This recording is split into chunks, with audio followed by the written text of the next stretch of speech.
What's going on, everybody? Welcome to Aegis Esports' coverage of the NACL Open Qualifiers, where we have got ourselves our first round of the, I guess you could call it the playoff stage, the group stage, the GSL group stage, Yeah. probably what the right name would be. We've got Komodo taking on Contingent Esports in a fearless best of 3 to try to inch their way closer towards that true playoffs bracket. My name's Gordo. I'm joined by TDS today. TDS, how are you doing, man? Excited. Yesterday was a great night of games with Lotus and GHG, and I'm hoping for the same thing here with Komodo and Contingent. Two teams that, well, Komodo was hyped just for this by the roster, virtue of the roster. They have a great roster anyway. And then Contingent coming through in not an unexpected manner, but I would say in an interesting way. I think they are one of the rosters that may surprise if they are given the chance. So this match tonight can be quite interesting to see, and I hope that we get great games. Yeah, I absolutely do as well. So let's start things off before we get into the draft by introducing our two teams here tonight. Kicking things off with Komodo. So this is the original roster we were told about was going to be Eclipse, Trickster, Doxa, Lynx, Pika Pika, and the roster that they played with in the open qualifiers. We did hear just before we got started here tonight, Lynx will be out tonight. Fnatic will be in off-rolling at AD carry. Well, they just said he was going to be in. We don't know if it's actually Fnatic in the AD carry, right? Like, it's not yet confirmed, so could be anyone. I'm just going to wait and see who's going to go there. But losing Lynx, in my eyes, is one of the biggest, like, misses that Komodo may have here, because he's one of the strongest AD carries we have in the OQs. He performed great in the previous ones, and this time around, he's going to try and do a pretty good or a similar job at trying to deliver here.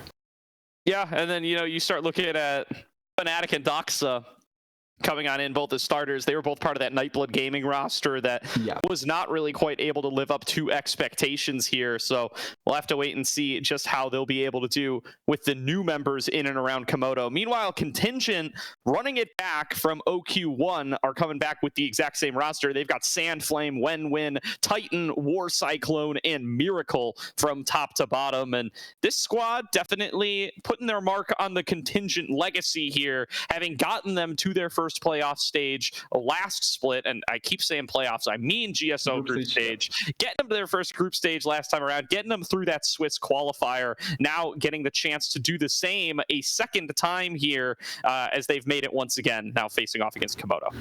Yeah, doing a pretty good job at trying to keep Contingent in a relevant spot, and they are a roster that is really interesting. Obviously, I would kind of go towards the bot side as well, where Cyclone and Miracle, the two players that kind of bring up a lot of my attention coming into this roster. But Titan and Wenwin were also surprised in a positive manner in the previous stage, and I think they're going to be interesting to keep our eyes onto. Obviously, the 3-2 scoreline means they kind of barely did it, but in the same vein, it's no shame with that. You can just be a dark horse and that way deliver later on. Certainly here, and with these two squads coming on out here, it looks like, oh boy, we're going to be in the old draft lull this time. Oh, we've even got like a little setup for it now, though, so our heads are still on here. Yeah. I feel like I'm way too low here. I'm gonna do a little real-time adjusting here. There, maybe now I'll be a little bit more centered. This is awesome, though. I'm glad that we get, if we're going to be using, it's not draft lull. What is it? It's Pro Draft. Pro Draft, thank you. It's been a long time since we've been regularly using this one, but yeah, if we're going to be using Pro Draft, I mean, really good stuff that we're able to at least get a little bit back to normalcy, keep everything a little more organized. We've even got spaces for the fearless picks and bans here, I hope. So this is gonna be good stuff. As we're getting into the draft number 1, Rel and Ash gonna be the first ones taken off the board. No huge surprises there.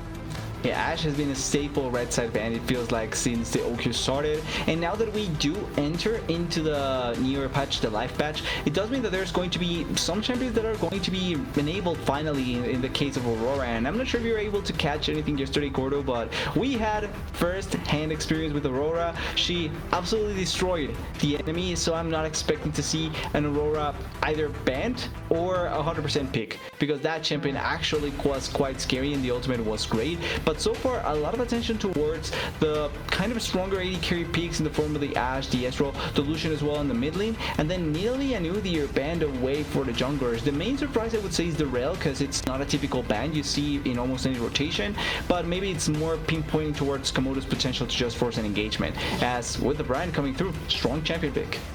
Yeah, so it looks like that Aurora is still going to be sitting up here. I have not gotten to see too much competitive Aurora yet, TDS, so we may be winging it here if that is what ends up coming on through. But the brand going to be what starts things off for Contingent. That's probably going to the jungle for Wenwin, and he's found some really good success with that one so far in his journey through these summer OQs.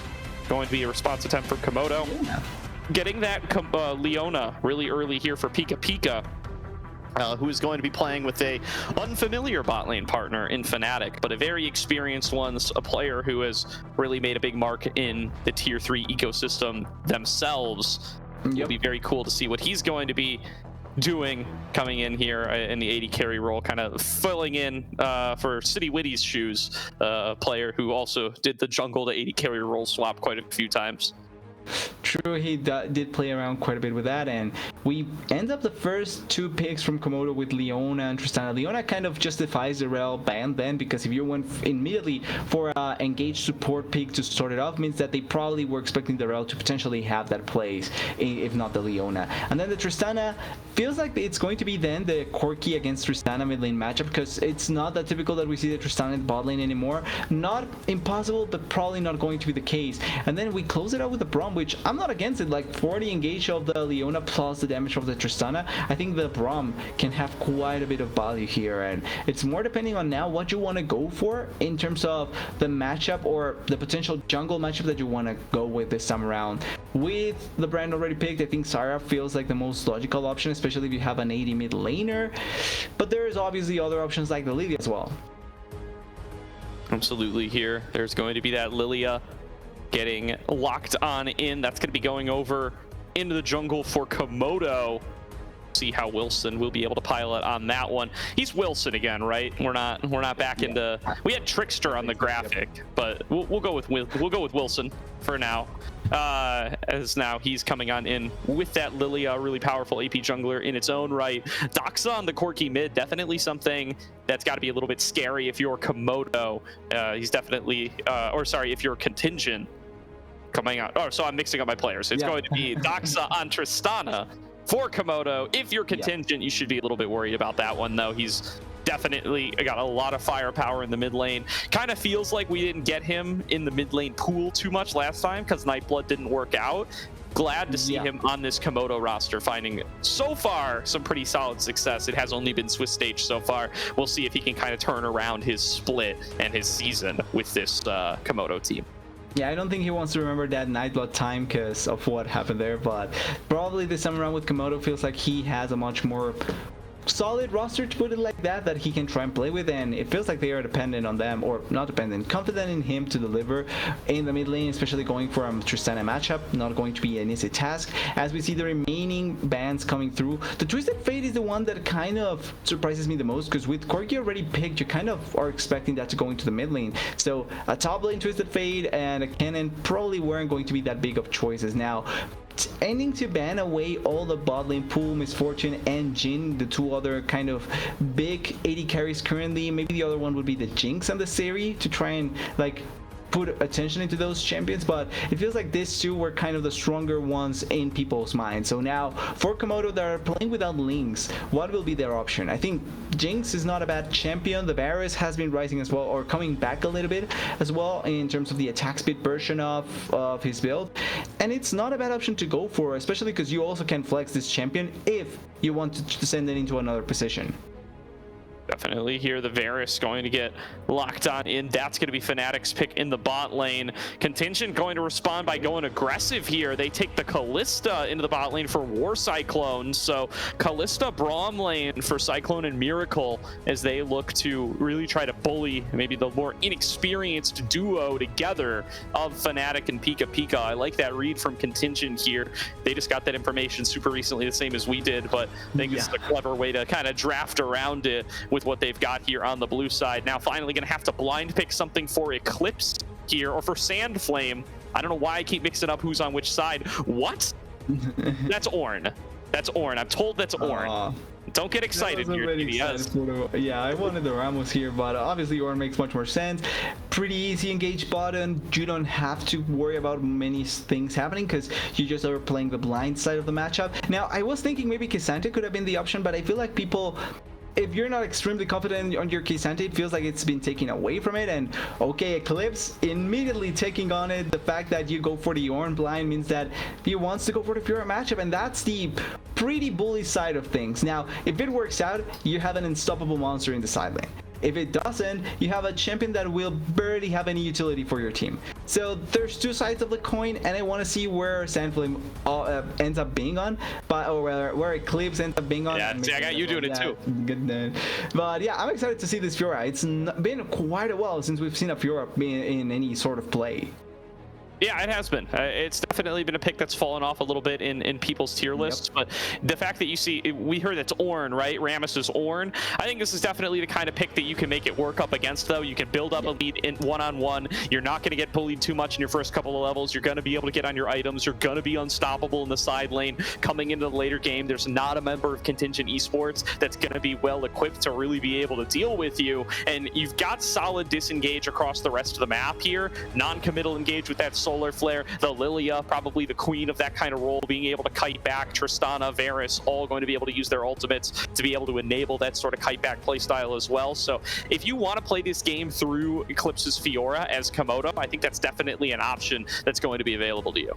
Yeah, I think that's a fair way of trying to play it, like you're mentioning, especially the control in the side lane. There's realistically, if the Fiora gets ahead, no one that can make triangle against her.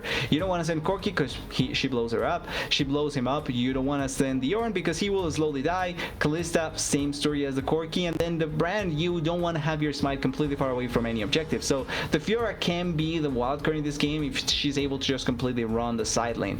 I also want to put attention into both of the Marksman and Komodo, because once again, and it's not typical, but they are flexible. You can send Barris and Tristana mid lane and bot lane to either of those positions, and he can work out really well. It's just that Barris has just been such a staple in the AD carry position so far, and same for the Tristana in the mid lane, that people haven't done that much. But I feel like it's still alive, and if you want to try it out, it's not impossible to pull it off.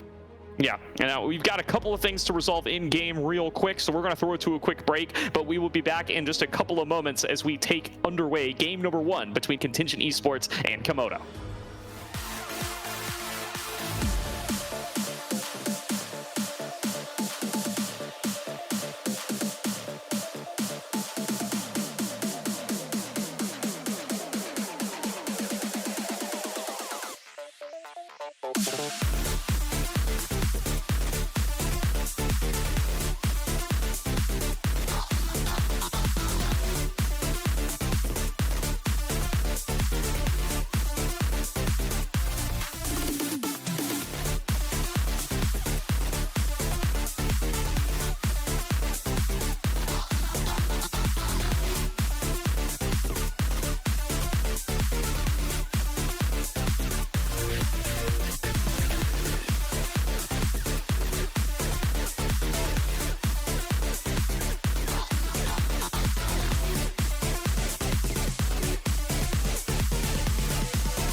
Welcome back, everybody, to Aegis Esports' coverage of the NACL Open Qualifier Group Stage, where Contingent Esports are taking to the Rift in game number 1 up against Komodo, looking to take an early lead in today's fearless best of 3, move themselves up to the winner's side bracket, and get themselves ever closer to qualifying for top 8. And to nobody's surprise, every champion went to the place we were expecting it. Kind of disappointing that there's no moving around, but makes complete sense here. Now, it's important to try and secure this first victory for Komodo because they are playing with Fnatic. So they need to build some sort of confidence that even without their starting AD carry, they can still do good. And I think this depends 100% on Doxa, Trickster, and Eclipse to pull off the sort of first match without your AD carry sort of game, because that's where you need your players to appear, stand up, to shine. Yeah, something like that. Yeah, and there's also, you know, it kind of goes without saying, and I don't want to focus too much on what Fnatic's champion pool may look like in this last-minute substitution, but you gotta wonder how many different marksman champions Fnatic is really going to be comfortable playing, and how long that pool will last in a fearless best of 3, a full fearless best of 3 like this. There's 4 marksmen picked in this game number 1. If this pace keeps up, there's going to be a lot off the board if you do end up going to a game number 3. As Eclipse is just trying to be a menace in here at level 1, going to take Wenwen down to about half HP, getting some procs, and just knows that Sandflame on this level 1 Ornn is never going to be a threat to him in the one-on-one. And Trickster, he actually, what Eclipse did there, because of the amount of time that he took, Trickster is now in the jungle. He can try and maybe go for a steal here if he's in the right position. Wenwen doesn't know. Oh, and Trickster's already level 2. Wenwen in jungle hell here as he goes down. Eclipse now trading with Sandflame. Sandflame's going to be able to take him out. Eclipse getting caught on the wrong side of the Ornn. Will fall down in the one-on-one, but Wenwen tremendously set behind as he's going to lose his whole top quadrant. Yeah, and I think even with the death from Eclipse, obviously as Fiora, you never want to end up dying in that 1v1, especially blow your teleport as soon as possible as that, but that is a pretty big victory for Trickster. And when Wenwen is this far behind, you kind of take away from the value of the brand, as we see Doxa even forcing the flash off the mid lane. So great few minutes to start it off for Komodo. Only one that is suffering is Eclipse. Absolutely here, and going to be a rough trade here for Sandflame anyway, as soon as Eclipse gets back. So, while yes, it is a tough position for Eclipse, that's the thing. 300 extra gold in the Ornn, it's not going to change how this top lane goes too much. The fact that Eclipse is further behind from being able to get their items than they would be, you know, if they were able to just chain together solo kills, sure. But comparing this to a dead even lane state between Sandflame and Eclipse, the difference is not very substantial. So I think Eclipse will take that all day, every day, with how far behind Wenwen has now found himself set. Not being able to get the blue buff in particular on the brand, a tough position to be in for sure, and he's just out of stuff to farm. Yeah, it is a quote-unquote tough position for Eclipse, because that's, as you were mentioning, Gordo, he just simply goes back, pushes the wave, even puts Ornn into a bad spot with that trade, and it feels like it didn't happen at all because he's just going to come back without losing anything. The main factor that is really affecting this game is going to be, like you're mentioning, Wenwen, because he's behind, and also because when looking at lanes that could have been impacted by Wenwen, it was that top lane and then also the bot lane with the lead that War Cyclone and Miracle were able to get, pushing the wave so consistently.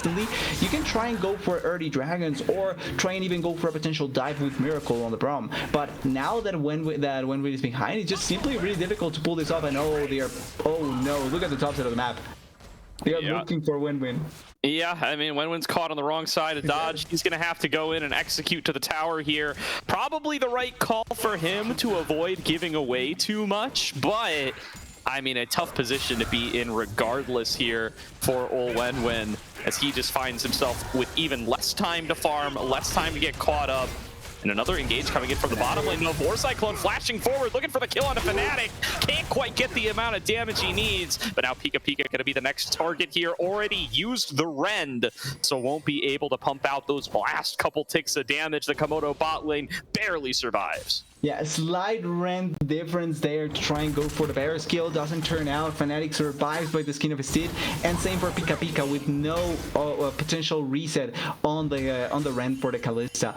Flash blown for the Kalista, but it's still 3 summoners down on the side of Komodo, and this is the sort of advantage you need to try and get after what is happening with Wenwin. Absolutely here, and now going to be not too much traded back on the opposite side, and Wenwin continuing to suffer, losing his second spawn of wolves, and just has to say, all right, don't mind me, puts both his hands up, walks away. He knows that this area of the map belongs to Trickster, and Doxa just trying to keep this push in up against Titan to make sure that there is no threat to Trickster during that time. Going to be keeping good control over the scuttlers as well. Ping's already coming out towards that bottom dragon. The first spawn of the Grubby's going to be here before too long as well. And I do want to see Komodo try to flex this jungle advantage and see if they can try to take both objectives. But Trickster is very interested in power farming and just getting to his first item, so they may end up giving one up for the trade. Well, they are trying to come down here. Trickster is waiting behind, and they are trying to respond to this gank that Wenwin is trying to pull off. Absolutely. Here no diving on in. War Cyclone going to be the first target. He's already falling pretty low. Fnatic doing his best to pump out the DPS on the other side. The stun going to come through on a Miracle, and he nearly falls. We'll have to flash and stand behind me out to safety. Good dodge on the piercing arrow from Fnatic. Will be the only thing that saves him. I believe that was the enhanced W piercing arrow from Fnatic, but not quite having the damage to be able to take down the target. Yeah, it was a stronger version, but it's not going to be enough to take down the Braum there. Pretty nice dodge. Still, they are doing such a good job at trying to just stop Contingent from finding the right leads, the right place, because it's just simply not easy for them at all. The only point of advantage that they had, a clear advantage that they have, is this bot lane. But after that missed play, it's like they don't have clear avenues to try and make the game go their way. Absolutely here. And that has once again been a very solid early game coming out of Komodo here. They are going to be able to pick themselves up the first dragon, and if Trickster wants this first spawn of grubs, I think they're pretty much his for the taking. I don't know exactly what Titan and Wenwin are going to be able to put together to stop it, especially when Eclipse has control over the top side and is already starting to roam down. Oh, and I don't know if you were able to catch there, but Trickster also got the level 6 from the minions of the Tristana, so now they even have level 6 sleep for a potential fight if they are going to force it. It's really difficult for Contingent to try and answer here, and Titan needs to be careful. They are sending both supports as well. They want to stop Trickster from gaining this advantage.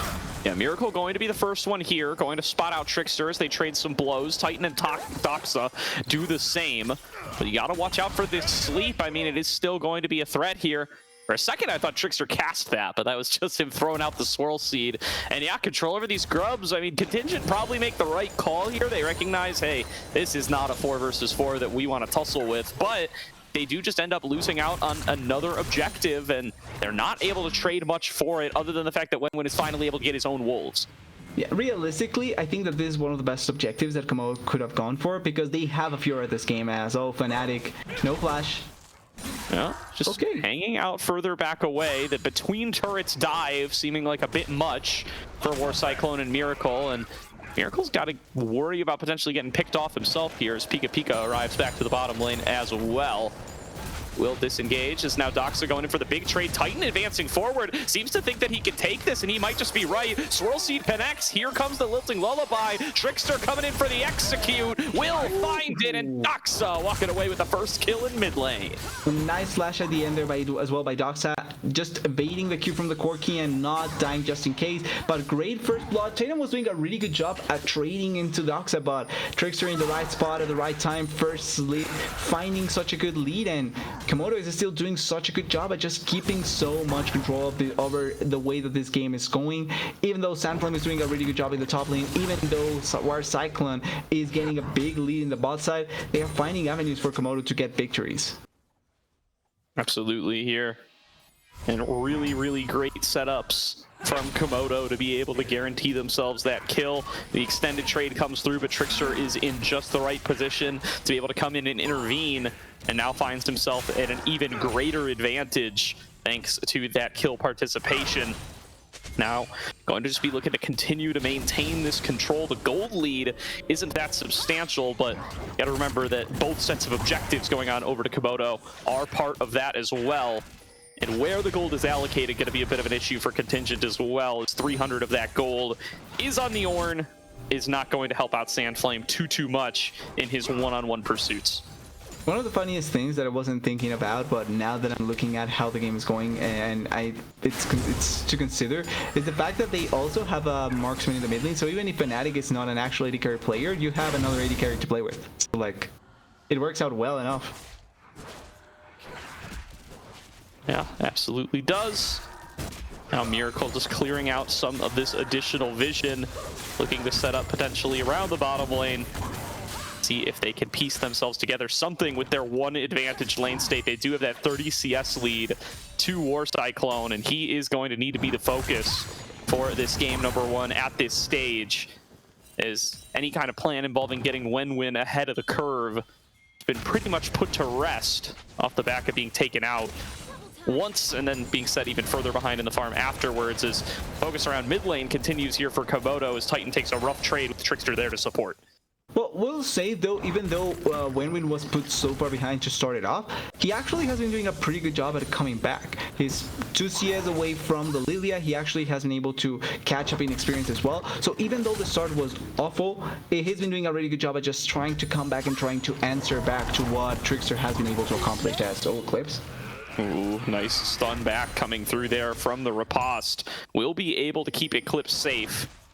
Sandflame pretty tanky up there, especially haven't been able to get to the Bramble Vest a little bit sooner. Not going to be under any threat themselves. That second dragon is spawning here in about 25 seconds. You got to believe that that's where the focus is going to lie.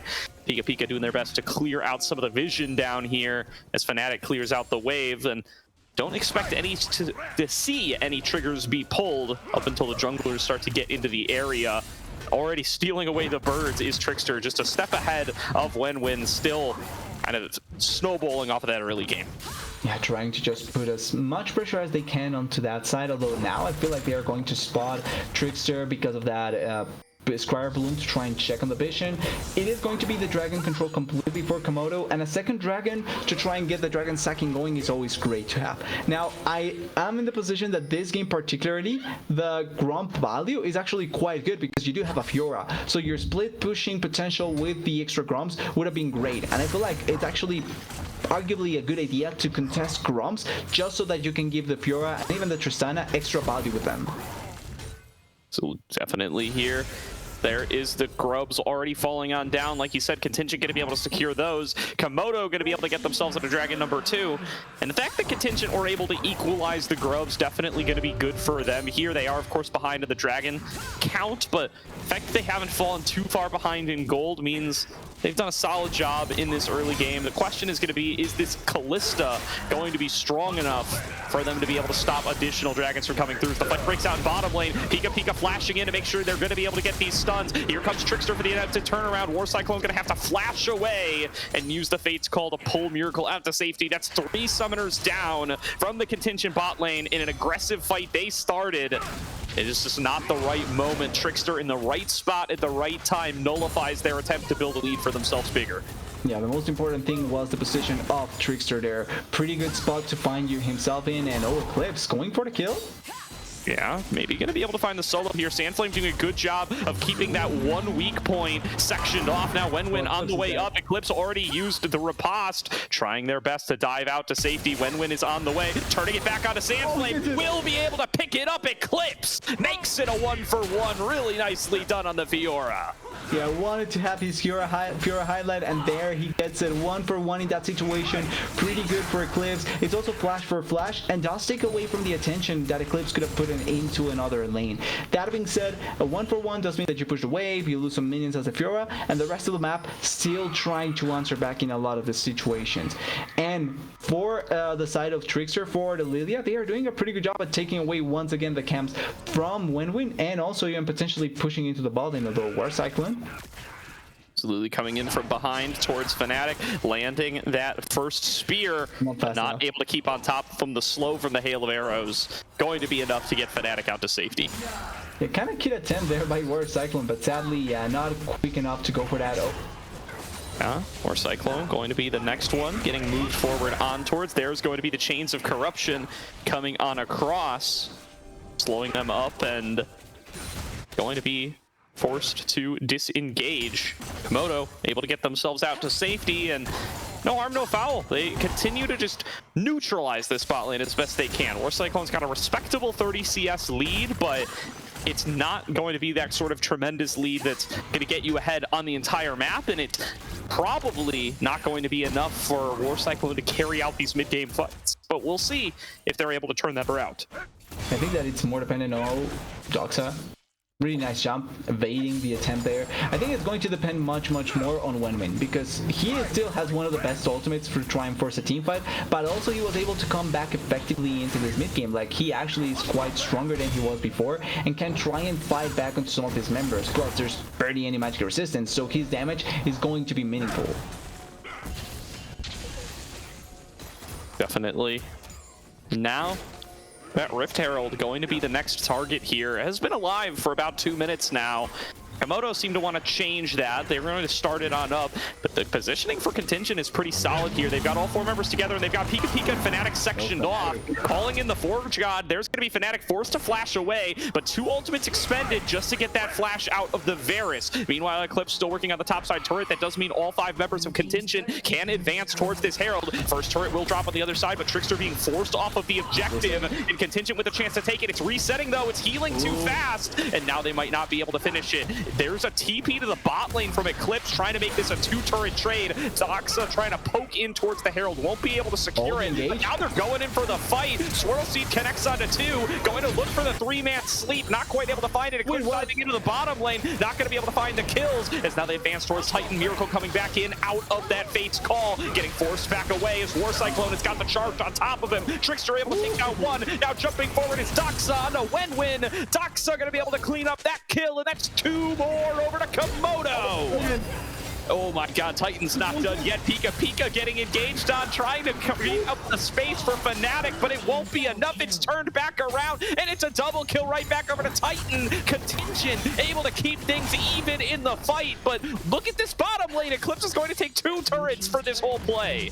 Yeah, 2 turrets plus the 2 kills. War Cyclone is trying to answer back as well, but in the meanwhile, it's just simply a much better trade for Komodo. That being said, Titan and War Cyclone did salvage a bit of it. After killing Fnatic and killing Pika Pika, they were able to take away some of the extra value that Komodo got. But in general, Fiora now is 1 and 2 with 2 turrets of gold into her pocket. She's closer to the Trinity Force. You have Tristana with 2 items completed as well, and she is going to be the main damage dealer for the Ornn. So her being this far ahead is really crucial.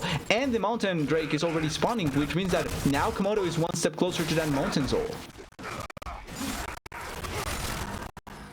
Definitely here. And now, going to be getting themselves that 3rd dragon, like you said, keeping the Mountain Soul stacked on up.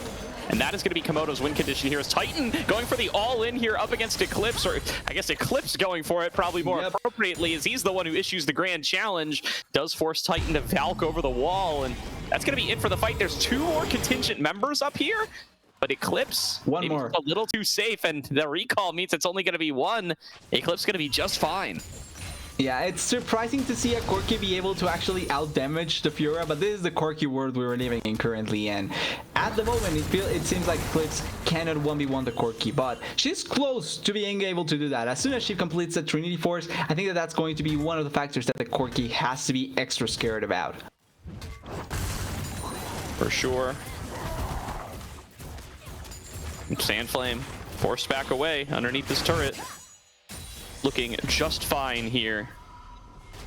He just continues to farm on up, but is not able to do anything about what's occurring over the rest of the map.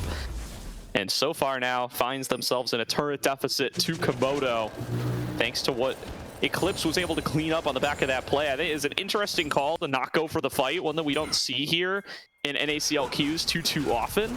But I think it worked out really well for them as long as Eclipse is able to make good use of the gold that he just secured, getting 2 isolated turret kills, including the first turret buff. Well, as long as he is able to make the use of those, will definitely be a very, very strong Fiora indeed in these side lanes.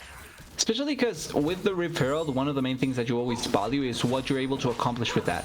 And so far, they haven't thrown out the Rip Herald yet. They are looking for one of the main turrets. So if that's the case, then it's not like you're going to find massive value with that Rip Herald. And you get much more advantages by Eclipse gaining that extra gold. And if he gets Trinity Forest, which he got just now, that's going to be a much bigger difference maker. Definitely. And now going to be... Look at bot, by the way. Yeah, TP into bottom. Eclipse just taking themselves another tower here. And will be able to do so pretty easily.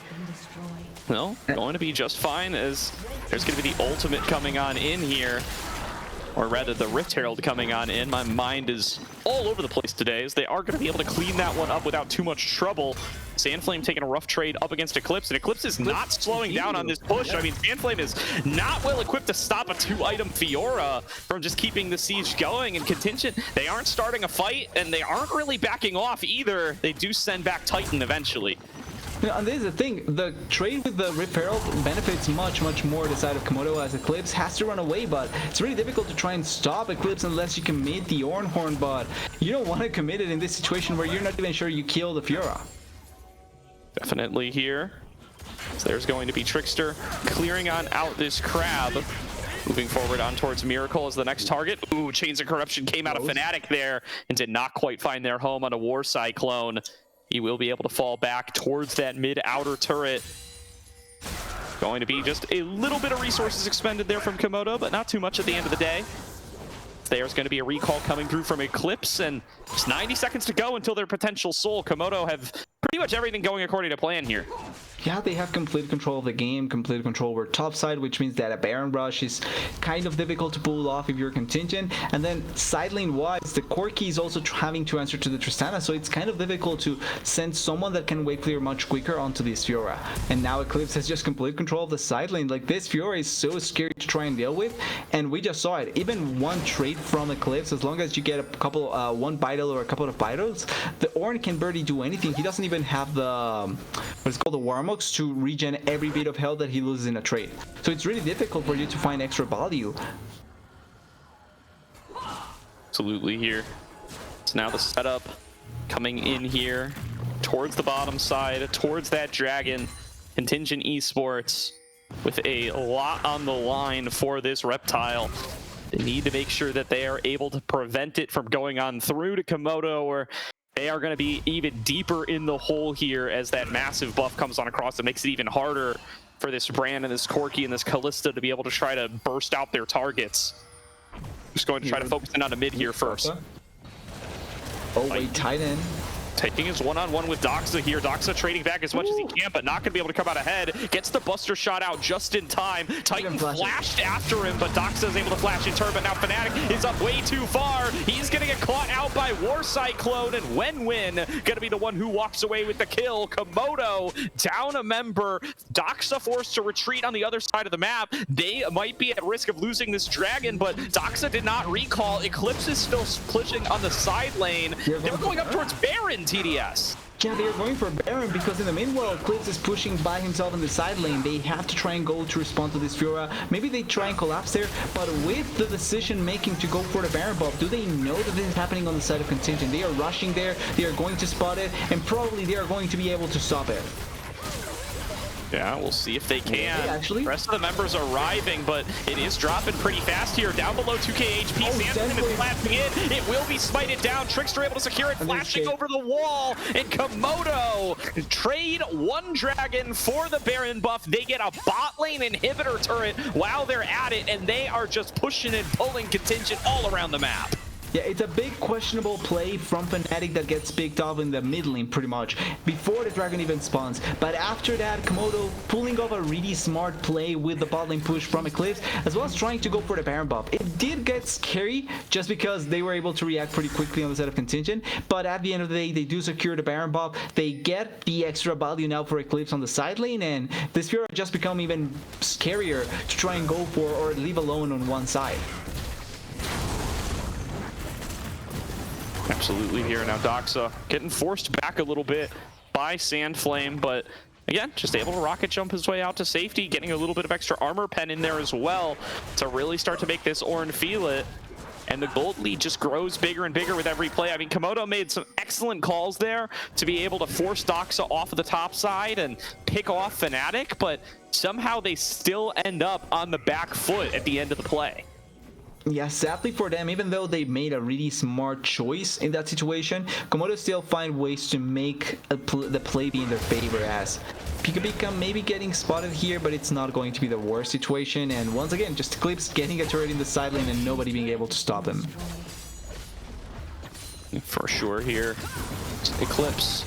And some good damage here on towards Sandflame once again, just immovable here. The flash forward from War Cyclone, immediately caught out by the Chains of Corruption. Here comes Pika on the side. Trickster trying their best to sustain through it, gets the sleep and the Zhonya's off in time. Doxa lost a 1v1 to Titan down to the bottom side, but I don't know if that matters as this mid lane fight has gone completely sideways for Contingent. Eclipse continuing to deal the damage onto Sandflame. We'll be able to take this top lane turret. There's going to be the riposte coming through on towards the call. The Forge got Eclipse. Healing in the grand challenge will be taken out by Titan, who's doing his best to keep this game alive, but the team is just crumbling around him.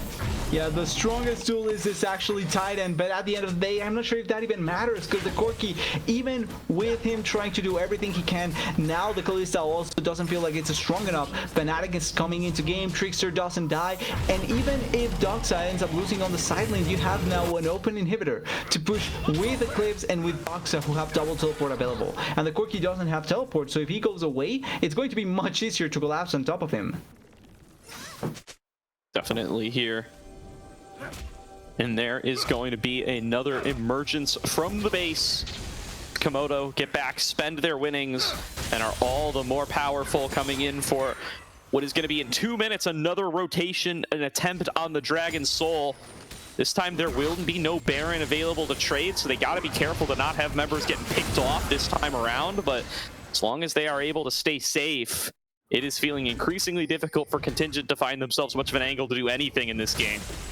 It really is, and you just have to question what Contingent can try and go for to make this work out as best as possible. It's not impossible if they are able to find a couple of picks, particularly onto Fnatic and onto Eclipse, I would assume would be the main targets. But apart from those two, it just feels like it's really difficult to get the right plays going in their favor. For sure.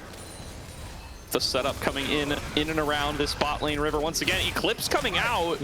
Will be able to, or Solar Flare rather, mixing up my ability names. Will land on a 2, but not going to be able to convert into anything there for Komodo. And that does mean it's a big tool down for Pika. But look at Doxa now, putting on his best Eclipse cosplay, getting into the split push game as Sandflame forced underneath these turrets. Can't do much to defend them. Gets dodged away from. Here comes Titan on the recall. Doxa trying his best to disengage. Doesn't get the flash quite yet. When caught on the other side, though, it's going to be a cross-map trade. And now there's no jungler for Contingent with Dragon Soul coming up in 30 seconds. Yeah, that pretty much means it's going to be free Dragon for the side of Komodo, and Mountain Soul now to add on top of the Fiora that was extremely strong.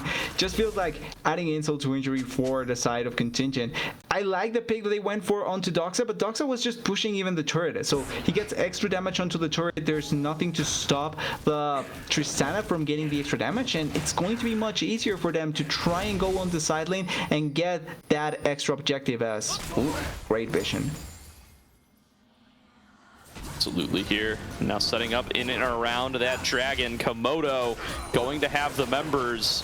They're going to start out here on towards that mountain drake. Trickster looking to be able to land these swirl seeds, looking to be able to find the big sleep. Wenwin still just coming out of the base, not going to be able to challenge for the soul. It is secured by Trickster, flashing into the middle. A 4-man man sleep out of Trickster will allow an easy cleanup for the Komodo squad. Titan is picked off. Eclipse is in the base, focusing down on a win-win. Has the backup of Doxa to finish him off. And Komodo will close out a dominant game number 1. And Trickster may have found the 4-man sleep, but it's Eclipse that is putting them down at the end. Great game by Komodo all around. Important thing for them to take out of this game is that Trickster was pretty consistent all around the game. I will say he had 1 or 2 maybe positioning mistakes that can be corrected, but apart from that, he barely died in lane. He didn't commit big egregious mistakes that really could cost the game in certain situations. And importantly, even if his pull gets hit here, I think that the biggest factor here was how Trickster and the team played around just shutting down win-win. And if that's going to be the case, it's not much on the champion pool, but more so in how the team is going to play around that on the side of Contingent. Yeah, definitely the case here. And what a really good controlled game coming out of the side of Komodo, I gotta say. Yep. I mean, if you look at just the scoreboard at the end of the day, especially the kill counts there, it's not going to look like it was kind of a super dominant one-sided game, but I think in practice and off the eye test, it really feels that way, right? Every time a play gets made by Contingent, it is traded for 150% more on the opposite side by Komodo. They lose some carries, they lose some one-on-ones, but they are always getting objectives in trade, and they're just building up their lead more and more the whole way through, regardless of what's happening around the map. Did not look like it particularly mattered that Fnatic wasn't quite as comfortable the bottom lane. Lost gracefully and was able to still come up with the kills at the end and fulfill his role. Exactly. You can see how Komodo was just able to find the better place in a lot of the situations, and importantly how even in losing situations they were actually not losing but coming even or better in a lot of them. So it's important for Contingent to try and take the good out of the bad in this game because they did great plays. It's just that Komodo found the right answers. And I think going forward, what they need to realize is when we make this sort of great play, if we can magnify that or deny from the enemy team, that's where we really are looking for. Absolutely here. Well, with that, we're going to throw it to a quick break while we get geared up for game number 2. Don't go anywhere. We're going to be back in just a few moments as Contingent and Komodo face off yet again.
Welcome back, everybody, to Aegis Esports' coverage of Komodo versus Contingent here in the NACL Open Qualifiers. Komodo taking a solid, controlled game number 1 up against Contingent. We're getting into draft for game number 2 already.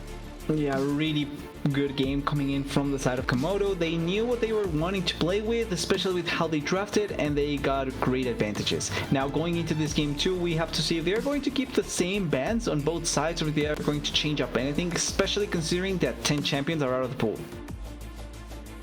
Yeah, absolutely here. And now going to be 10 more of them, or at least 6 more of them in phase 1, getting taken out as well. No Aurora at all, TDS. I mean, just drifting on by. Maybe those hotfix nerfs just a little bit too much for these 2 squads, or they just don't have the reps put on in. I mean, Titan and Doxa both really enjoying some of these marksman mid laners, it feels like.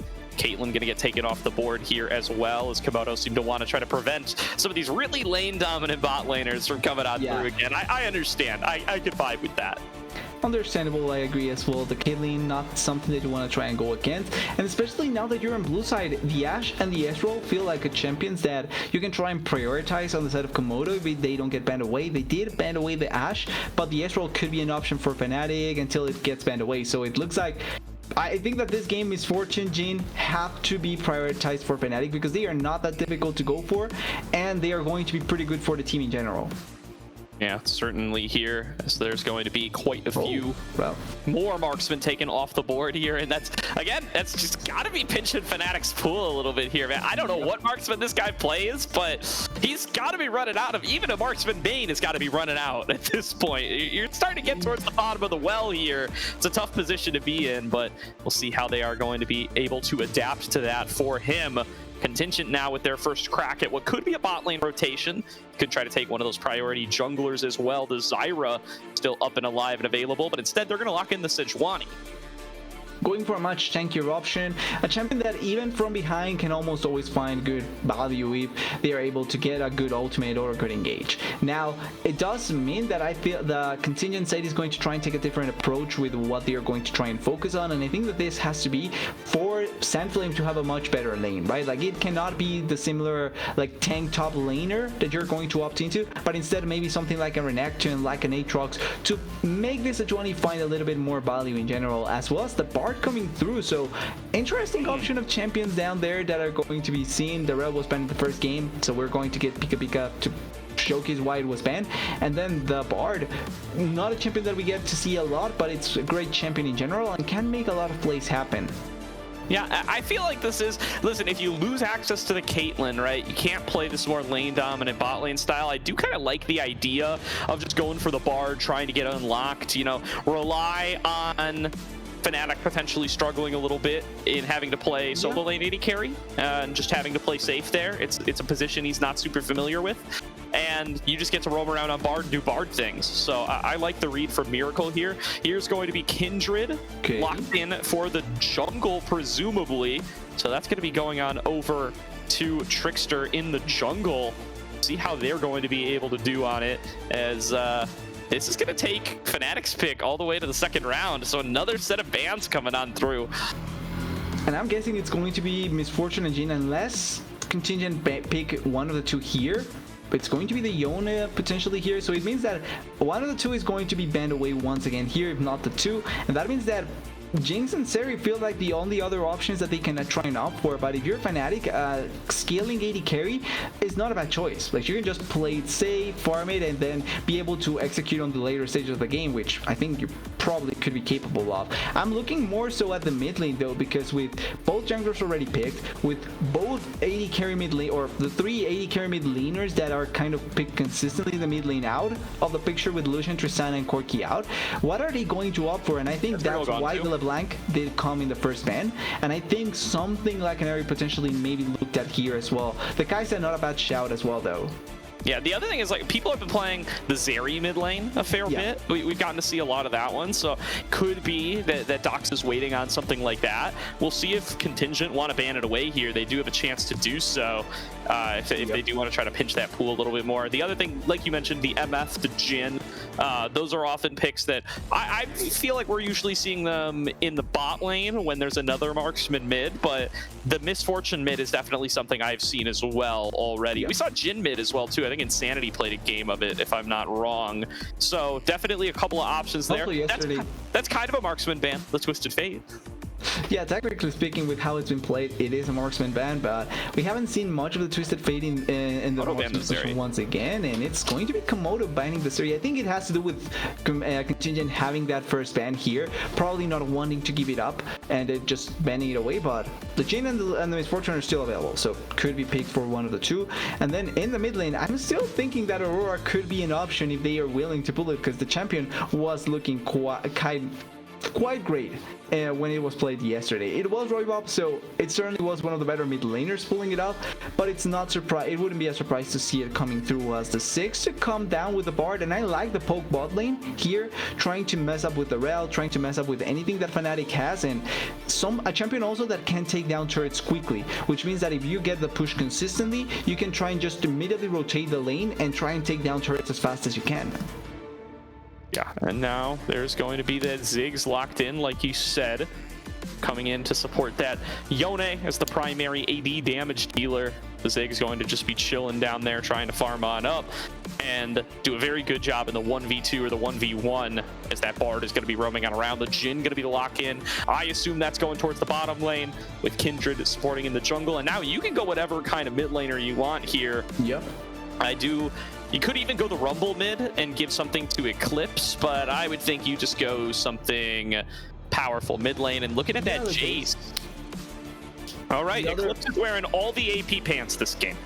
The other AD option that was kind of left when thinking about the AD mid laners potentially, the Jace not a bad option, has great poke. It is going to be on Eclipse like you were mentioning, but based on the previous game, I feel like it's not a bad bet to go for Eclipse to be your solo AP damage with how he performed. But now you do get the counter pick for Contingent, and can be a Camille, not necessarily a bad choice. Will take some bad traits at the start, but she can scale really greatly, and the sideline pressure that the Camille has, plus also the Sejuani Camille combo, can be scary for Eclipse in the top lane. For unless sure, unless it's a Rumble mid, by the way. It's just mentioning, unless it's a Rumble mid. Yeah, unless it's Rumble mid, which I suppose is technically possible. I think that Camille's probably going to have an equally solid time up against Camille and or the Camille's going to have a solid time up against either the Jace or the Rumble. I don't think it makes too huge of a difference for Komodo, but they do definitely still have that flexible option alive. Yeah. Jace definitely a character I associate with Eclipse as well. I agree, yeah, they can play both sort of styles there in that position. And the other good thing about the Jace is that with the long range poke, you do have another tool for the Jhin to get extra body with your W, with your ultimates, and try and get lockdown going for your team. You also technically have an AD carry anyway, so it's not like you need the consistent damage from the Jhin or from the Jace. You have the Kindred that if she scales accordingly to what the game needs, she can be a pretty strong AD carry coming into this game. For sure. And now, I mean, it's going to be interesting to see if Titan can reprise the sort of solid performance that we saw in game number 1. I think he did very well in the Corki. The fact that he's able to get some of those solo kills up against Doxa and was able to like win out on so many of those trades, I think was very impressive from him.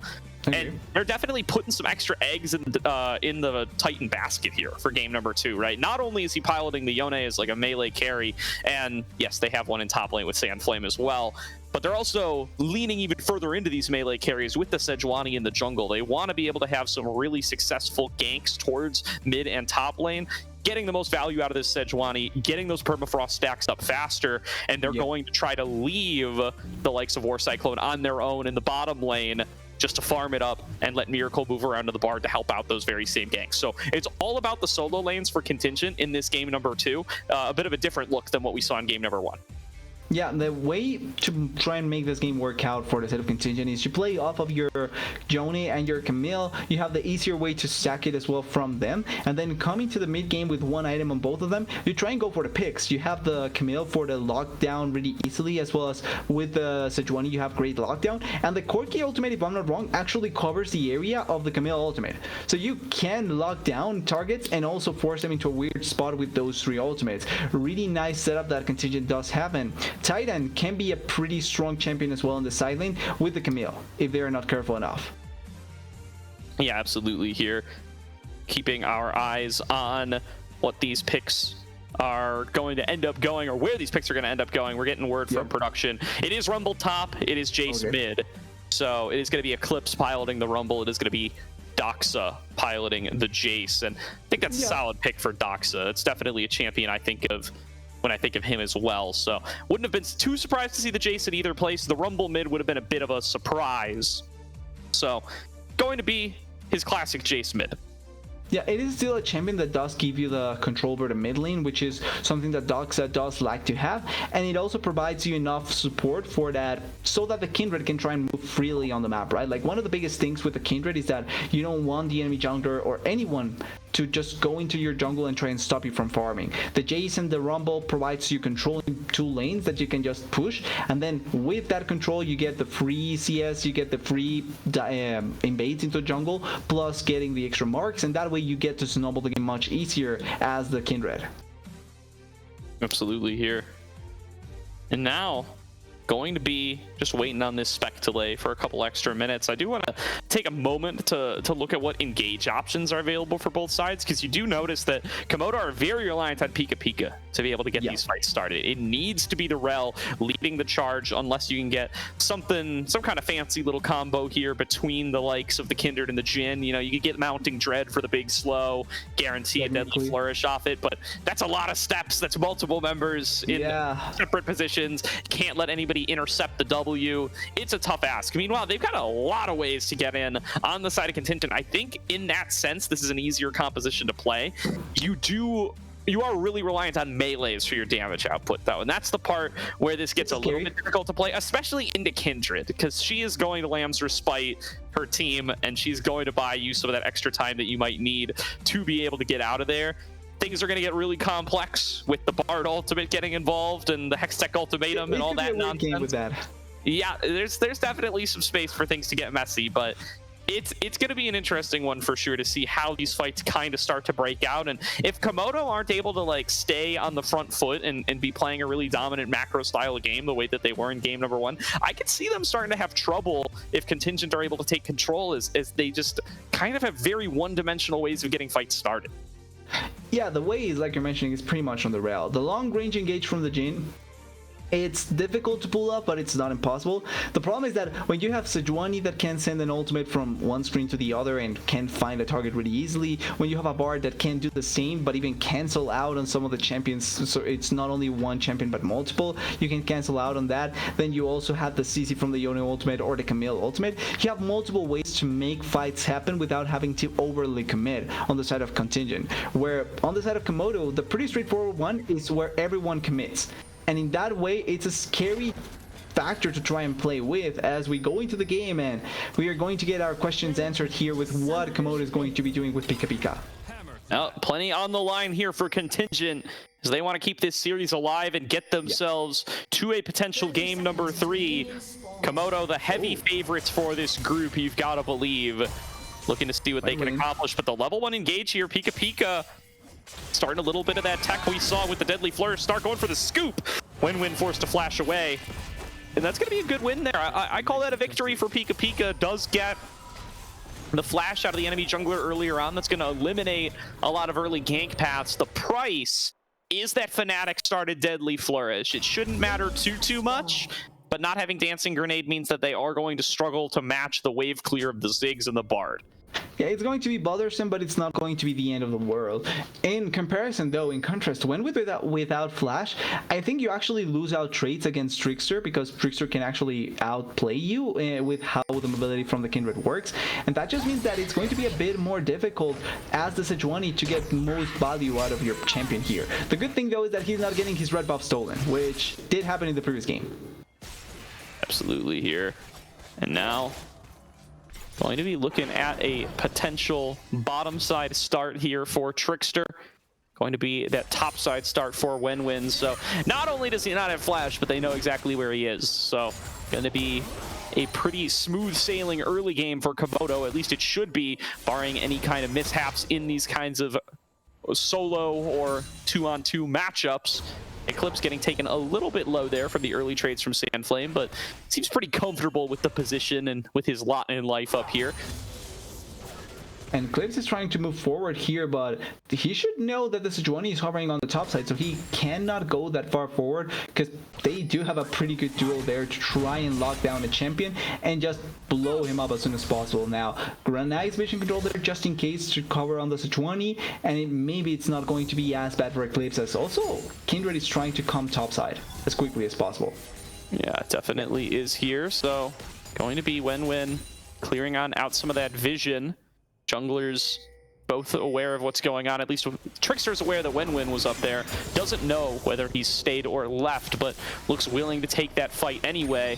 Now knows that Wenwin isn't here, or at least it's a pretty good idea that he isn't here. Is going to pursue the dive. This is risky with nobody too well set up to protect, but they will be able to pick up the first blood, and they even juggle the aggro to get out alive. Very well done by Komodo. That was beautiful, by the way. They get the initial attack with Trickster, forcing the aggro onto himself, and then just a flash ignite Flame Spader on top of the Camille. You get your damage out at the Rumble, and you have to not, and you don't worry about it at all, because the Kindred is tanking everything. She even saves the flash, so it's not like Trickster loses out on anything. And it was just in the right timing as well, because it's as Wenwin is going away. So you get the value from the Kindred, you get the value from the Rumble, and you don't lose anything at all with that play. I'm not 100% sure. I think the Kindred had the stack on the Camille propped just at the right time as Titan. I believe so as well. We'll see when we get over to the Kindred, but there's going to be Titan taken very low. Like you said, forced to flash even. Doxa and Titan trade those summoner spells. Let's take a quick glance at Trickster, if we can see how many marks he has. He's got the one. He got the Sputter Crab, so he didn't get the yeah, didn't quite get it marinated onto Sandflame. Unfortunate, but you know, when you're already cashing out with a very solid early game, level 1 game plan, sometimes you can't get it all. You can't have everything. Yeah, it worked out how you needed to, so as long as you get that, it's fine as Trickster. And you will get probably more chances in the future, especially with that first blood and the extra damage as the Kindred. You probably will get a really good amount of chances to try and force here, as they are looking for War Cyclone. There is no stack though, so probably not going to be able to get an extra one here. Here you go. Nice extended trade there from Eclipse, going to keep Sandflame low. Wenwin's getting involved up there, though. Kind of caught on the wrong side, doesn't have the flash. Good dodges so far, but the stack up with the permafrost is too much. Has the shield, walking away. Wenwin taking extra turret shots. You've got to be kidding me, Eclipse. Twice in this series, turning around 2v1 plays and coming up with an extra kill. No way, Sandflame going back in for more. He might die here.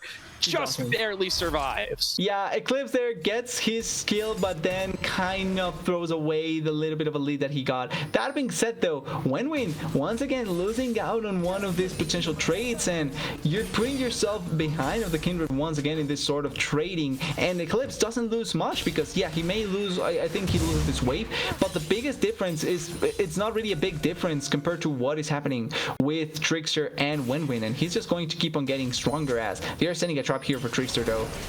Yeah, going to be coming on up. There's Titan getting focused on towards Trickster, trying to flash back away, does get hit with the chain CC. Nice. He is done for. Wenwin gonna walk away with that kill credit, and Titan manages to stay alive, but War Cyclone in the 1v2, not able to keep far enough away and throw bombs all day long. Fnatic walks away with the kill.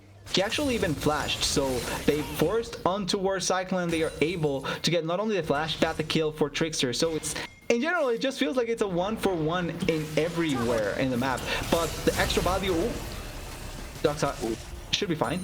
Yep, looking like he's gonna be able to hold strong for now, and those grubs are going to be the focus. So Eclipse working on those. Already getting one single-handedly as Trickster comes on up to clean up the rest.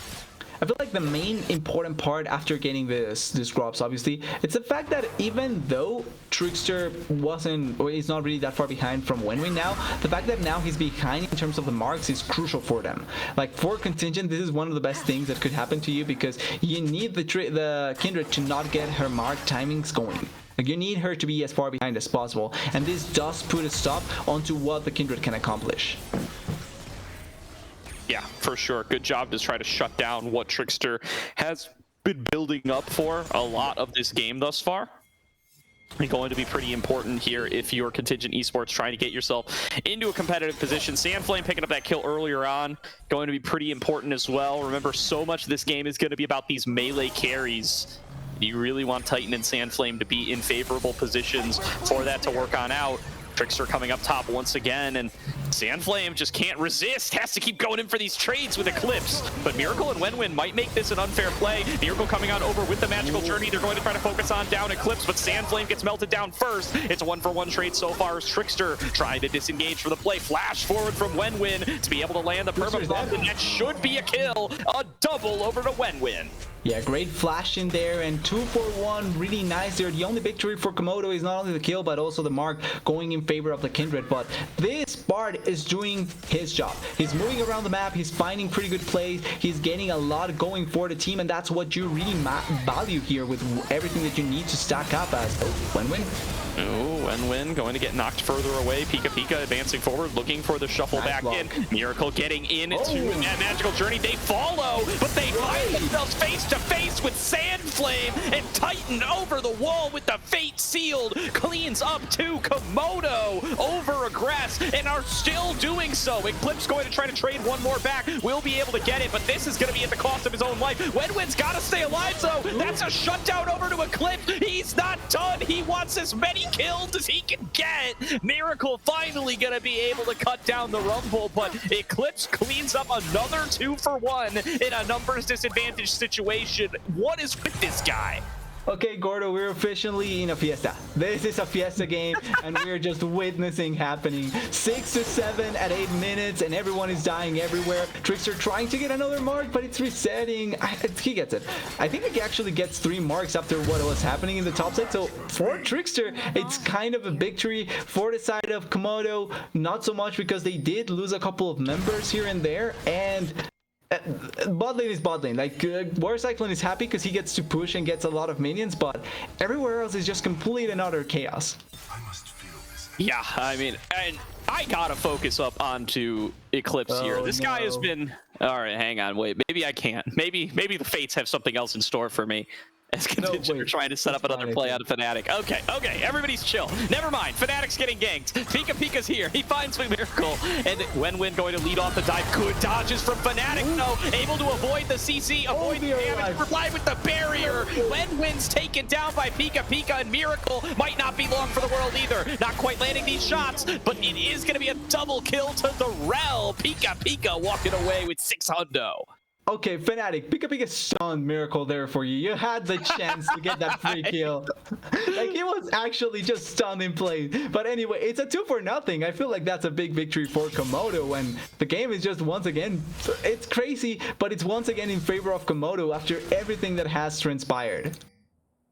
Yeah, absolutely here. I mean, the gold going out of Pika, maybe not the biggest thing in the world, although they do get the Zeke's convergence there on towards the Rel, so it's better than nothing. A pretty good item on the Rel. Oh, Fnatic stuck in a one-on-one, trying to get the snare on a War Cyclone. Cannot find it. Ooh.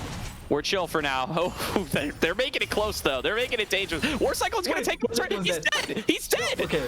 I get it why. Like, Trickster was on the side, so if he dies there, he was dying anyway, so I respect that. Wenwin is dying, though. Oh my god, Eclipse is still trying to trade 1-for-1. No way is this guy going to walk away with another kill. Wenwin finally able to take him down without losing his own life. Going to be working on these grubs in the same moment. Pika on the way up, though, has Doxa at his back. One big shock blast could take Wenwin down, intercepted by the remaining members of Contingent to keep their jungler alive, and these grubs are all Contingents. Okay, good news for Komodo fans. Doxa and Pika Pika learn to be contained, to not go in blindly to a fight that they were 100% going to lose. As okay, it's fine. Okay, footwork from Doxa. He's still got it. He's getting out of there. Miracle going to get caught in rotation here, it looks like. Doesn't blow up the blast coat, but recognizes the threat that he's under. Is going to be just fine. There's going to be the Soul Unbound out of Titan. Doxa looking for the trade, does not connect the Shock Blast. And that's going to guarantee that Titan's still in a pretty healthy position. Titan's still doing a really good job at training here. Doxa as well. The training pattern between these two mid laners has been quite fun because it's not like it's just Doxa winning it out. Like Titan has been doing a really good job, but really exerting the pressure as Miracle. Yeah, Miracle maybe getting a bit big for his britches on the roaming around here. Just because you're Bard doesn't mean that everywhere is safe. And he will be taken down. Nearly 100% KP for Miracle on this Bard this game, by the way. 7 out of 8 will be caught on a misstep and taken off the map, and that will give Komodo the opportunity to secure themselves the first dragon at 12 minutes into the game. This is not going to be the quick soul of game number 1, TBS. Yeah, finally, Titan. Mid laner v mid laner, mono v mono. Titan not getting knocked back into the wave, or not back in the turret rather, and no more Shock Blast from Doxa means that Titan will be able to get out of there with his life. Respect the attempt. It doesn't go into a kill, but I like this light footwork between each other. Now, with this first dragon dying, it is going to be quite a while before we actually get a soul. But at the very least, they finally did take down the dragon. With everything that was going on in the map, it felt like it was just going to be kills as, okay, Sandflame escapes. Every time we try to talk about something different, I feel like one of these players is at 10 HP. I'm going to take a gamble here and think I can talk about some narrative here. I've manifested something. Equalizer comes down. Sandflame is forced out. Surely nobody dies here.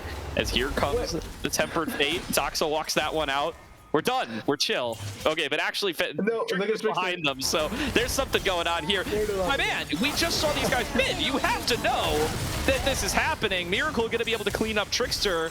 Pika Pika now going to be the next target. Sandflame waiting in the wings. Eclipse coming down as well. Got to respect this rumble damage, although Titan, it doesn't look like he wants to do so. Looking for the big wombo combo coming on across with that Hextech ultimatum. Eclipse will be taken down, and Titan can still look for more. Doesn't have access to the ultimate to close the additional gap. And that does mean that Doxa and Pika Pika will be able to walk away, but Eclipse and Trickster giving back a couple for free there to Contingent. Yeah, they get the extra damage. They get even a little bit of poke here. They get really good kills. In the process, though, Fnatic does get the plates down there in the bot lane, so he's going to make the gold go in favor of Komodo. But you were just saying, it feels like as soon as we want to make a point, they are forcing a fight elsewhere, and this time around, can they find Fnatic? They will. We're manifesting these this time, man. It's Fnatic fully caught out here, should be going down. I don't even think there's a dream of being able to trade something back, and they give that gold over to War Cyclone. Yeah, pretty quick to get the kill immediately. Nice kill for War Cyclone. He's slightly behind of the Jhin, but it's not the end of the world. And everywhere in the map, it just feels like everything can go completely haywire in 1 second. This time around, though, finally, I feel like for the first time, we will get a bit of peace, and War Cyclone will get the first turret of the game. All right, Ziggs, gameplay, all according to plan. Is they will be able to get that for War Cyclone, and that will be the gold lead given over to Contingent here, as they're doing much better in game number 2 than they were able to do in game number 1. And I think the game plan of just letting War Cyclone wave clear and moving Miracle around the map has worked very well for them. He's been a big driver of a lot of these plays. Still at over 90% KP here, doing a fantastic job on the Bard. I do want to highlight Eclipse, even though he's kind of fallen off since the point I was trying to make earlier. He's been rock solid in defending up against these ganks in this series, and it's given Komodo a lot of leeway to play with. If he wasn't making these kind of crazy trade backs in 1v2, 1v3 situations, Komodo would be really behind right now. Yeah, that could be a difference maker. I feel like at this instance in the game, as Pika Pika gets a little bit collapsed on, but shouldn't be having to worry too much, I feel like the gameplay of crashing your head against the wall and trying to see if it works out, it's not that effective in a lot of the situations. Like, it can work out, but it doesn't work out every time. And we saw Eclipse dying multiple times in, not even in gank attempts, but in situations that he shouldn't die at all. So if they are able to stop that and just let Eclipse do the thing that he was doing before, trading 1 for 2, then that is completely fine for them, as they are pushing even top lane. Like, he's just split pushing this series, it feels like. He really is, and it has worked out decently well for them so far. There's now going to be the siege coming in through for mid lane from Contingent. They want to be able to use War Cyclone to continue to pressure these towers, but there's more members here for Komodo. Got to be aware of the risk that that represents. Eclipse, though, quite a bit of damage with these rockets. Wow. Yeah, it kind of counts as poke, but it shouldn't be the same level of poke as the 6, and they are trading really effectively here. I was expecting to see maybe a potential fight for something around this mid lane, but with the Herald already down, with Dragon spawning until 40 seconds now, it doesn't feel like they are going to try and overly commit. Maybe now they are getting back into the map, though. Maybe now. We'll have to see. Is going to be redeploy onto the map from Contingent. Everybody getting back, spending their money, prepping up for the Dragon number 2 fight, which I do believe will be Hextech? Chemtech? One or the other. Chemtech. It's going to be one of the ones that doesn't have a functional icon. How long has it been, by the way? I think ever since they introduced them. It's day one. They were introduced like 2 seasons ago, if I'm not wrong. Yep. Okay. Ooh, Titan. Ooh, fight potentially breaking on out here. And Eclipse taken to about half. Here comes some bombs from War Cyclone to try to poke them out as best they can. But they're going to regroup in and around the Dragon, trying to burn it down. It's free. Samsung is not even here. Yep. Going to be easy peasy for Komodo. Voiding out that poke damage. Maybe looking for a fight, though. Pika Pika approaching, getting ready to remount. Root going to connect on a Miracle, getting focused down with that equalizer, but not going to be able to land a shot. Coming in off the TP. It is a 1-for-0 so far. Komodo gaining the first blood in the fight, and now they're going to be able to melt down Sandflame. So much damage comes through from Eclipse, and he will be able to claim the kill. Now Wenwin getting chased down on the other side. Not going to be able to connect that deadly flourish from Fnatic. They will be able to disengage with the rest of their members alive. That is a fight win for Komodo. All of the side lane pressure surrendered for Contingent, and Komodo will continue to take down towers. Yeah, they get enough damage to be able to keep on pushing. They get the first turret in the mid lane down, and they win the team fight as well. I was looking out for how Miracle ended up dying there, because the bullets from the Jhin missed out, but I think he just got burned alive from the Rumble, and just enough damage to be able to meld this Bard away from the team fight. And then after that, the Camille coming in wasn't necessarily a bad plan, but when you already are down one of your members, and the rest cannot follow up on your engage, it just simply feels like you're not going to accomplish much as the Camille, as Eclipse flashed away. Yeah, definitely here.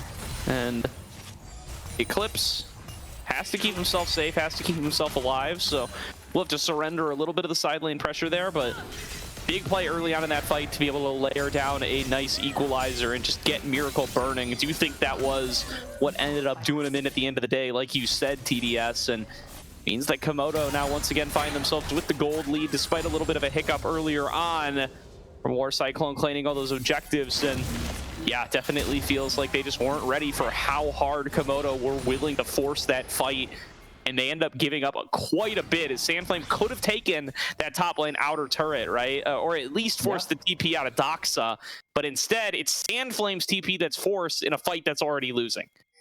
Exactly, they were forced in that bad situation, and they just simply couldn't follow up accordingly. As now, Doxa missed up though. Yep. Lucky. Not landing Shock Blast going to be an issue, and now Doxa getting collapsed onto, flashes away from 2 ultimates. Oh no! Both Miracle and Wenwin. On the other side, War Cyclone is caught, barely staying alive, but Fnatic flashes after, finishes the job. They will lose their turret, and now they're down a member, down 2 really, with Sandflame isolated off on the bottom side. Who's going to stop this Baron? Trickstar is finding more. He's cut off Miracle and is going to look to keep this fight going. Snared on up there by the Cosmic Radiance. By the Cosmic Binding, rather. Cosmic Radiance is Taric ultimate, and they will move back on over towards the Baron. Too many cosmic names and not enough cosmic damage, as Wenwin able to evade that. Not going to be forcing the Baron buff, especially because War Cyclone does have the teleport, so it's a little bit difficult to actually go and commit like that. As do they actually want to force this? They are just threatening, not actually forcing. Yeah, just a couple of blows exchanged here and there. They will be able to get back away, but Komodo not able to start the Baron in time, instead looking for that pick on a Miracle.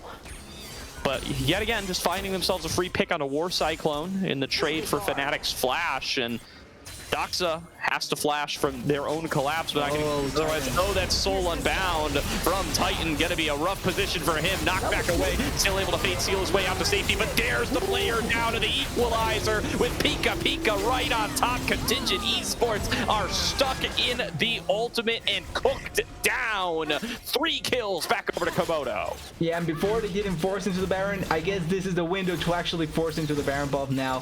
3 members dead, Camille on the bot side, and she has teleport, but I don't think it's going to be enough. I like this play though, moving the 6 down with the Camille, trying to trade the turrets as quickly as possible. You have a Camille, you have a 6, you can burn this down really quickly. It's going to be the Baron buff lost for them though, as Doxa. All right, Doxa does a good job of clearing out the wave. Will be collapsed on immediately. War Cyclone's dead, but I think it's an execute. Yeah, Doxa never touched him. Contingent Esports can call that a victory, but of course, Komodo are taking Baron across the map. Unless Fnatic, I don't think you win this Fnatic though. Trying to get away. Coming in on the other side. Look at the use of the Tempered Fate to try to keep the teammate alive. Love that read from Miracle here, and Fnatic will be able to cleanse it out. So it was a weird 1v1 and then it turned into a 1v2, but yeah, Fnatic doesn't win that 1v2 at all, and really nice use of the Temper Fate. They still lose out on the Baron buff, but they kill 2 important targets just before the Dragon spawns. It's 15 seconds now for Infernal Dragon. This was going to be soul point for Komodo, and even though it's not going to be the end of the game getting this Dragon, it's still nice to deny them from it. All right, Doxa's TPing in. They want a challenge for this. They're looking for the pick onto Miracle, even without Fnatic here, but TP in for the backline. Look at Sandflame here, looking at an opportunity to start a 5v4 fight. If they can get a good opportunity to pull the trigger, they're going to pop the ultimate onto Pika coming in on the other side. They're locking down Doxa, and we'll be able to blow him up, and Trickster's found War Cyclone on the other side. It's a 1-for-1 in the fight so far as Miracle's getting chased down, and Trickster finds the double kill, dancing around the fight as he looks to finish off a third. Wenwin will fall for the triple kill, and Komodo outplay the 4 versus 5 fight, coming out on top. They thought they had the right strength. They thought they were stronger, but Trickster, playing as the AD carry, he actually gets more damage than anyone there and able to outplay the 1v3. Also, the focus from Contingent in that play was kind of interesting because they went for Doxa and Clips instead of going for Trickster, trying to blow up this Kindred as soon as possible and then playing off the team fight. Because when they separated everyone, Trickster was just left by himself to be able to deal damage to the 6, to deal damage to the Sejuani, and deal damage to Miracle. Nobody could retouch him, and Pika played a pivotal role in just controlling the area so that Trickster had a free time as well. Yep, really great stuff there from Pika. He was kind of the initial target, getting focused down from Wenwin's ultimate, and I do think that ended up costing him a lot at the end of the day, as he's just tanky enough to survive through it. 2 items strong, 3 if you count the support item on that Rel. Pops the ultimate, turns it back around, and plays out his role like he never even got targeted. That just means that Komodo had the extra time to play out the fight, and that Trickster gets to just continue firing away. It really is the truest AD carry in this game, because you have Jhin that is not the typical AD carry, you have Six that is not an AD carry at all, and then you have Kindred in the jungle actually doing what marksmen need to do, which is deal damage consistently. Yeah, really great stuff out of him, and constantly being able to just clean up these fights. Now sets himself up at 5-3-3. The extra BF sword completed, and really postured to be able to play a major carry role in these upcoming fights. Here's an engaged topside off onto Doxa. The Tempered Fate comes through. Maybe buys some extra time that they didn't mean. Doxa able to flash out the safety. Wenwin has to flash deep behind enemy lines to try to clean it up from front to back from Contingent. Is so strong. Komodo are down members, and Trickster can't dish out the damage fast enough. There's the cutoff from the equalizer. So many members burning down so low. Trickster trying to clean them all up. One more dance of arrows will take out Wenwin, and it's a 3-for-2 so far. Fnatic not done yet, looking for the deadly flourish, can't get the connection on the Sandflame, and Contingent Esports will walk away with their remaining 2 members, but now down members on the map. Komodo are looking to crack open the base. Yeah, May had the 4 shot there, but it's not enough to actually get the kill. At the end of the day, though, what started as a Doxa pick worked out marvelously for Komodo. They get the kills, they get Trickster into an even more advantageous spot, and like you were mentioning, the Tempered Fate there, really unlucky actually, because I think that the idea wasn't bad. The layering of the Bard ultimate with the 6 ultimate was so that you can set up the Camille after she comes out to just kill the Jace, and then you get a free kill without much attempt from Doxa to try and escape after that.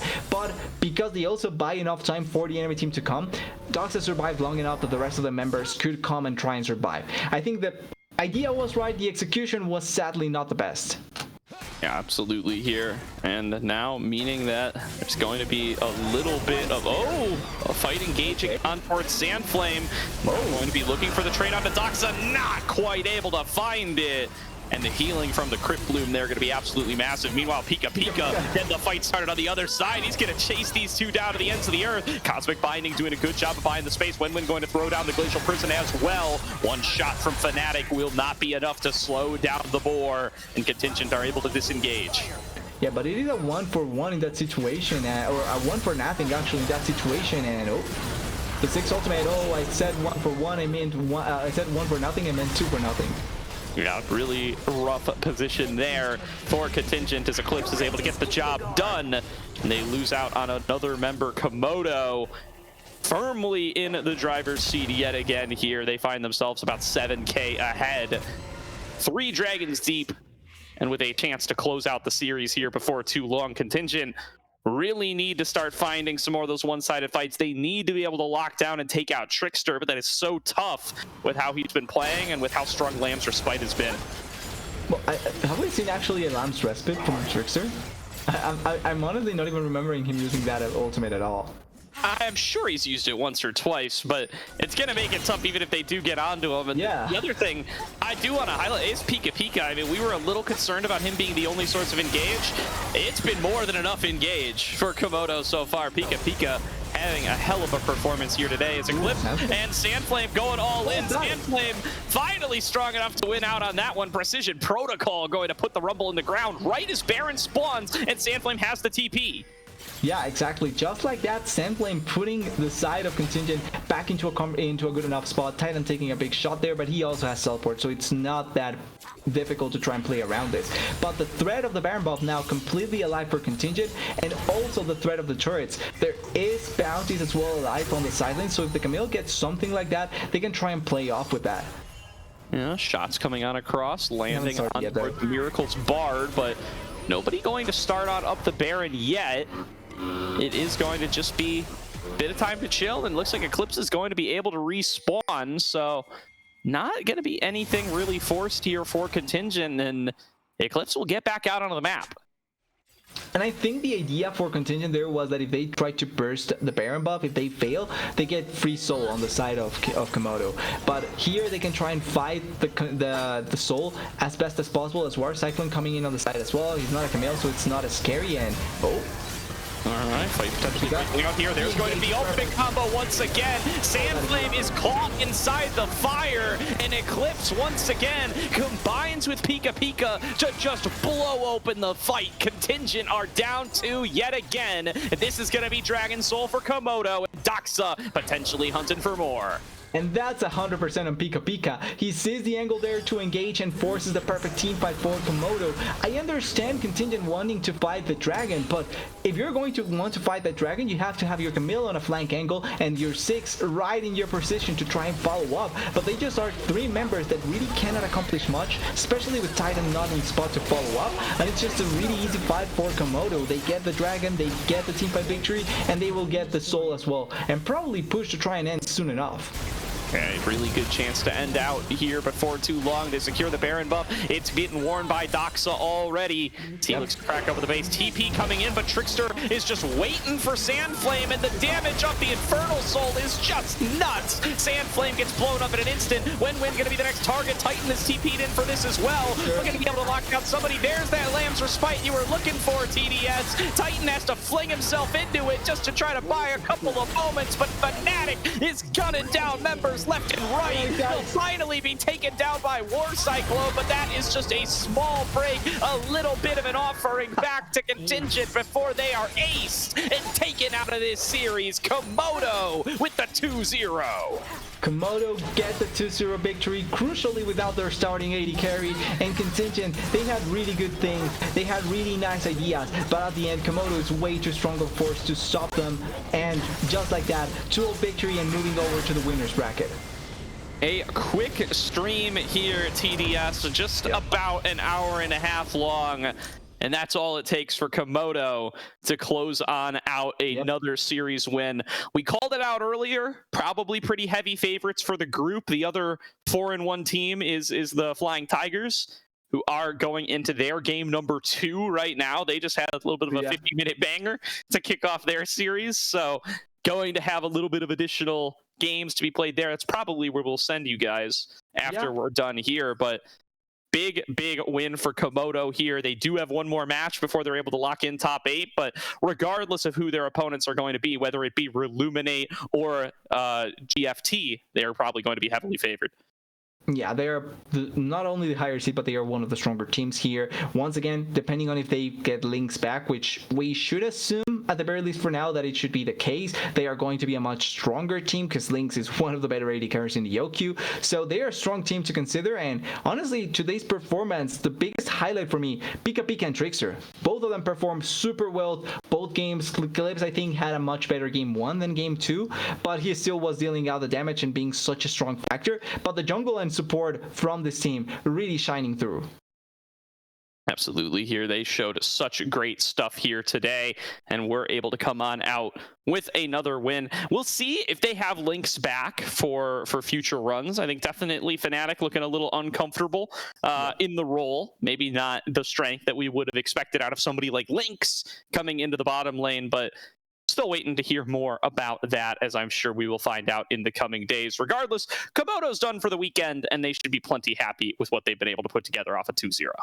Yeah, 2-0 victory, comfortable into the next match, and also having the potential to play off of the fact that you already won so heavily, you have the chance to see your opponent, and you know that you can be stronger than this. It's almost always going to be great for you in morale department, and also just in the time that you're able to spend in how much you need to prepare for the next matchup.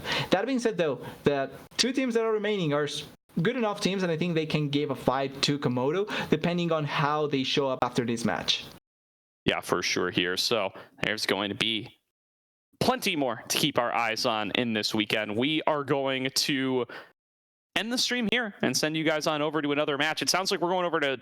Okay, we are going over to the Salt Mine for Guangdong Flying Tigers taking on Reluminate to find out who the opponent is going to be for Komodo coming into next week.